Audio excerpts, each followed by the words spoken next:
Hello and welcome to the Crafter's Toolbox, where we work on our crafting skills just a few minutes at a time.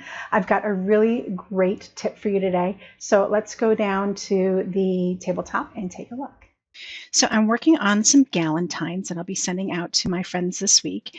And I wanted to share with you how I'm doing the text in the background and offsetting that font down one and over a little bit each time. So I'm using my Tim Holtz Tonic Studios stamp platform. This is the large one. I needed it because I needed extra space and I needed to be able to shift things around. So let me show you what I'm doing here. So basically what I did is I created some shims, and I have other tools that I can use to shim my sheets of cardstock off, but I really needed something specific so I could get the words to come over. So I already have them placed on here the way I want them to go for my first one. So this is an 1.25" shim, and it's just some thick Unisolar white cardstock. And I'm just going to put this in place. And the one that goes with the 1.25" shim, there's nothing across the top. This just butts right up to the top.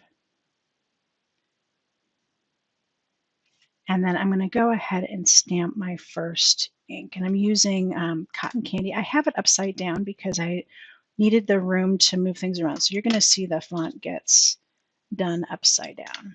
So this is cotton candy, and this is the darkest of the three colors. It's a little awkward because I want to make sure that I'm getting this on the screen for you. Oops, and you know what? I want to make sure I have that down. Okay. So, and actually I'm going to move this down a little bit. There we go. Okay, so I have my first layer done here. And if I need to, I can restamp. It's all staying in place. See, I didn't get enough ink on the hug there.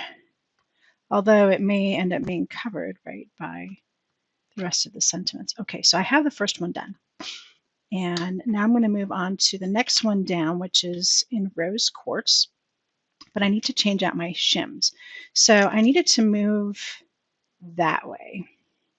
And in order to do that, actually it's going to move in. I'm going to take out this 1.25" shim, and then I have a 1-inch shim that's going to go on the side here, and a 1/4" shim. So it's just going to move it down a little bit from the top, and it's going to move it in on the end here. So once I get this in place, you will see you just line it up with your shims, get it all in place there,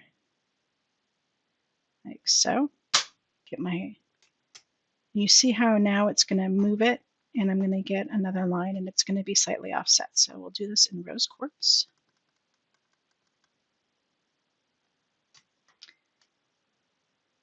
Whoa, and I moved the whole thing. So what I really would love is to have these in something a little thicker, but I haven't quite figured out how I want to do that yet. If you have any ideas, please do share them in the comments. If I'm missing a pivotal tool out there for my stamp platform, please let me know. All right, so I have the second one in here. So now I'm going to swap out my shims one more time. And this time I need it to move in even closer. So it's going to move another 1/4" in and another 1/4" down. So 1/2" and 3/4" shims. Put these guys in place.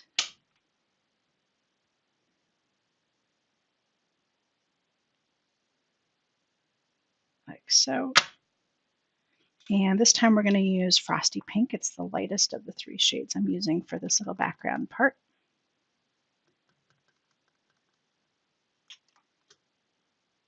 Pop that down.